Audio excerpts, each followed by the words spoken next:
Le centre d'expertise en réimplantation du CHUM, c'est essentiellement un centre qui offre des services microchirurgicaux d'urgence et d'hospitalisation post-opératoire pour les victimes d'amputation traumatique du membre supérieur, donc de la main et des doigts, pour l'ensemble de la province du Québec. Et c'est un centre qui intègre des patients ressources.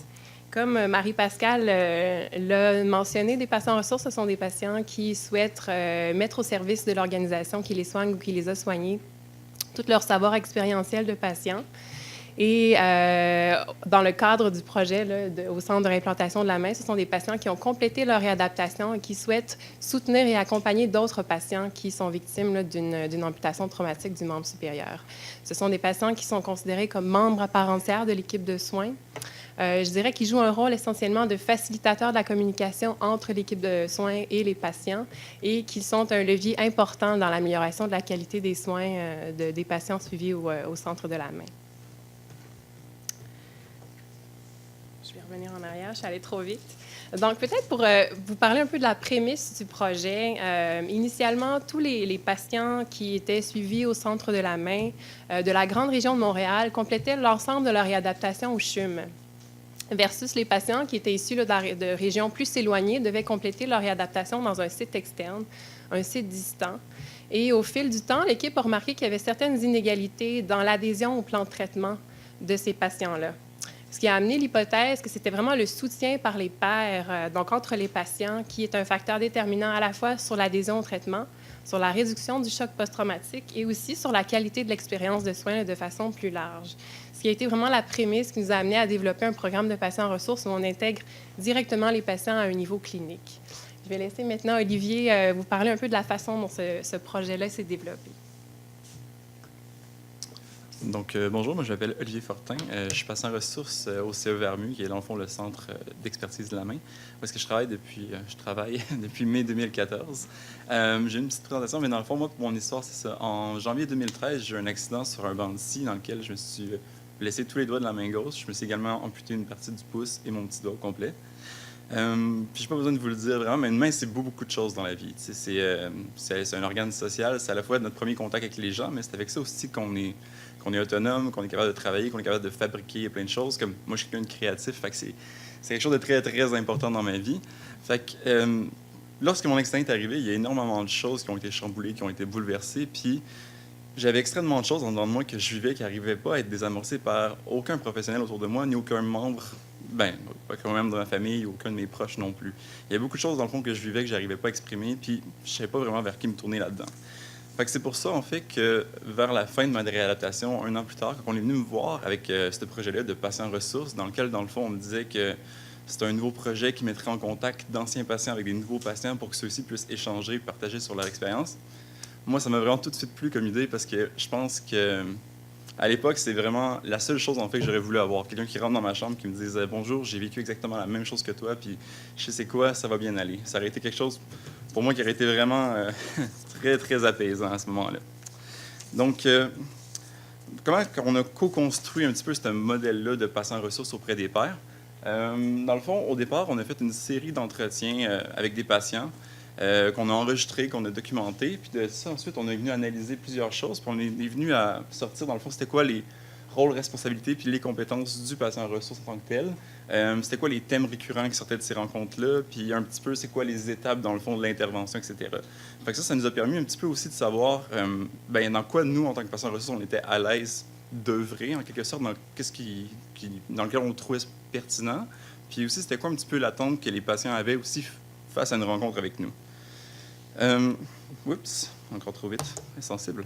Dans les rôles et responsabilités, on en a parlé un petit peu de quelques-uns, mais en fait, compléter l'expertise de l'équipe, ça, c'est quelque chose qui est très important. En fait, le patient ressource, lui, sa compétence, c'est dans le fait d'avoir un vécu avec le traumatisme. C'est de savoir comme c'est quoi cette maladie-là, c'est quoi de passer au travers de cette étape-là, c'est quoi vraiment les bouleversements dans nos vies au quotidien, etc. Donc ça, c'est vraiment quelque chose qui vient compléter l'expertise de tout le reste de l'équipe de soins.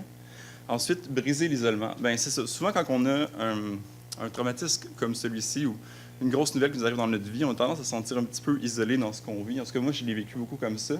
Puis des fois, de juste pouvoir se mettre en contact avec quelqu'un qui a vécu la même chose que nous, ça aide à briser cet isolement-là. Puis ça peut vraiment faciliter, dans le fond, tout le reste des étapes pour la réadaptation.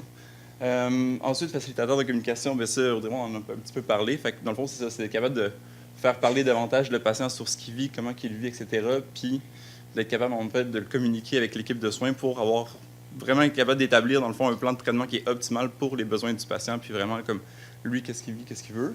Puis ça, incarner le processus de réadaptation, susciter l'espoir, c'est des choses qui se regroupent un peu. En fait, le patient ressource, c'est aussi ça, c'est aussi une image claire, en fait, de qu'est-ce qui va en venir après. Parce que nous, les patients, si on les rencontre très tôt, comme à 5 jours post-opératoire, puis souvent, entre ce moment-là, puis 3 ans plus tard, il y a une grosse différence qui se fait dans le visuel, dans qu'est-ce qu'on pense qu'on va être capable de faire ou non. Donc, le patient, c'est ça aussi, c'est une image claire qui est capable de se montrer que non seulement qu'on est capable de passer au travers de ça, puis de faire encore plein de choses, mais qu'il y a encore de l'espoir qui reste. Puis ça, je pense, c'est quelque chose de très important, surtout au moment où on les rencontre, les patients. Ensuite, ça, ici, ce que vous voyez, c'est un petit peu l'outil qu'on a développé. Dans le fond, c'est les différents thèmes qui sont peut-être le plus intéressants d'aller questionner puis d'aller forer lors de nos discussions avec les patients, parce que c'est pas mal les sphères, dans le fond, qui sont le plus touchées, le plus bouleversées, qui peuvent être facilement plus problématiques. Donc, dans le fond, comme aussi, nous, en tant que patients, ayant vécu ça, c'est là où c'est facile pour nous d'intervenir dans ces sphères-là qui, des fois, peuvent être plus sensibles. C'est qu'on peut faire un parallèle, dans le fond, entre notre propre expérience et la leur, comme en leur demandant, bien, justement, socialement, comment ça fonctionne pour toi depuis l'accident? Je veux dire, est-ce que tu sens que tu as eu un rejet, que les autres t'ont trouvé ridicule? As-tu une honte par rapport à ça? Tu sais, moi, quand mon accident est arrivé, je l'ai vécu de telle façon. Tu sais, toi, comment tu le vis? Des fois, juste par l'espèce de similarité qu'on a de nos conditions, par le fait qu'on partage peut-être les mêmes choses, la communication est beaucoup plus facile, puis il y a beaucoup d'informations qu'on est capable d'aller chercher de cette manière-là. Ça ici, c'est les étapes, dans le fond, des interventions. Comment ça fonctionne, c'est que les patients, quand ils sont hospitalisés, 3 jours après, on vient, dans le fond, leur offrir la possibilité de rencontrer un patient ressource, savoir si oui ou non sont intéressés à avoir cette rencontre-là. Ensuite, à 5 jours, s'ils sont intéressés, moi, je viens les rencontrer. Donc, les rencontres, comment ça fonctionne? Dans le fond, avant les rencontres, on a toujours un briefing avec un des membres de l'équipe qui, lui, dans le fond, nous informe un petit peu de c'est quoi l'état du patient, qu'est-ce qu'il y a eu comme accident, dans quel état il se trouve en ce moment, son nom, etc. Ensuite, on le rencontre, puis on échange pendant le temps. Il n'y a pas vraiment de temps limite, en fait. Ça varie des fois entre une demi-heure, 1 heure et quart.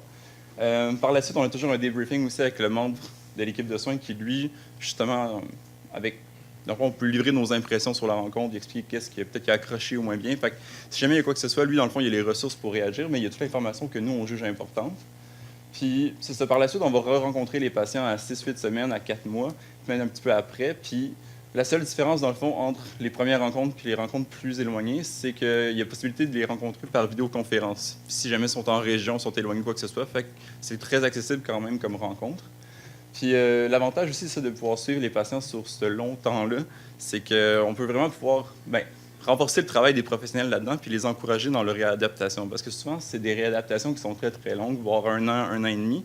Puis parfois, on atteint des plateaux ou des zones qui vont moins bien, puis ça peut être super décourageant pour certains patients. Donc, de pouvoir les suivre comme ça un petit peu régulièrement tout au long de leur processus, c'est quand même assez optimal en ce sens-là, puis ça peut aider plusieurs personnes.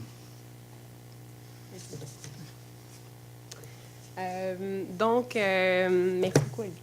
Donc, pour parler un peu de la façon dont on a intégré les patients ressources à l'équipe de soins, il y a plusieurs mesures là, qui ont été mises en place. La première, ça a été vraiment il y a tout un processus, en fait, d'intégration de patients ressources. Donc, on les sélectionne, on les forme. Et lorsqu'on a mis sur pied la formation, lorsqu'on a formé nos patients ressources, on a convié les membres significatifs de l'équipe de soins à y assister pour renouer avec ces patients-là, mais aussi pour se familiariser davantage avec le rôle qu'ils allaient jouer au sein de l'équipe. Il y a eu aussi un plan de communication qui a été formulé, qui était composé essentiellement de notes de service, de monographies. On a aussi investi les réseaux sociaux par le biais d'une page Facebook là, qui est encore très active et qui rejoint à la fois les patients du Centre de la main et les professionnels. Et il y a eu aussi plusieurs rencontres avec les patients ressources, plusieurs rencontres avec les ergothérapeutes, en fait, pour vraiment mieux leur laisser comprendre leur rôle. On me dit, il me reste 1 minute. Je vais vraiment avancer la présentation jusqu'à la fin. Je suis désolée. En fait, je voulais juste vous faire état des pistes de solutions. En fait, si on avait à reproduire ce type d'initiative-là dans un autre contexte ou dans un autre type d'organisation, ce qu'on s'est dit, ce qui serait intéressant de faire, c'est vraiment d'identifier plusieurs champions de collaboration du partenariat au sein d'une même équipe pour vraiment s'assurer que ces gens-là puissent user d'un leadership fort pour maintenir ce projet-là en vie. Ce serait aussi d'assurer une participation clinique dans tout le processus de sélection et de recrutement et de formation des patients ressources pour laisser les professionnels à même de sélectionner les patients avec lesquels ils souhaitent collaborer. Initier, pourquoi pas, une co-gestion de projet de recherche avec un membre de l'équipe clinique aussi pour s'assurer d'une stabilité de ce projet-là et de s'assurer que le projet puisse être pérenne. Et aussi, ce serait de faire évoluer les perceptions quant à ce projet-là de projet de recherche vers un projet plus d'amélioration continue de la qualité des soins et des services, parce que c'est vraiment ce qu'on vise en mettant en place là, ce projet-là. C'est vraiment pour le bien-être de nos patients. C'est une offre de services qui se distingue et c'est un gros plus pour eux de pouvoir s'adresser à des patients ressources, tant au niveau de leur hospitalisation qu'au moment de leur réadaptation.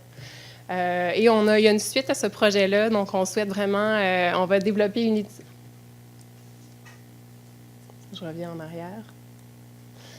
En fait, on va réaliser une étude randomisée pilote qui va vraiment aller plus loin dans ce que la part du patient ressource au niveau de nos patients hospitalisés. Donc, ça va être vraiment d'aller chercher, à travers des indicateurs de réadaptation, tant au niveau clinique là, que psychosociaux, qu'est-ce que ça apporte vraiment, tant chez un groupe contrôle là, qu'un groupe témoin. Alors, voilà, je vous remercie beaucoup de votre écoute.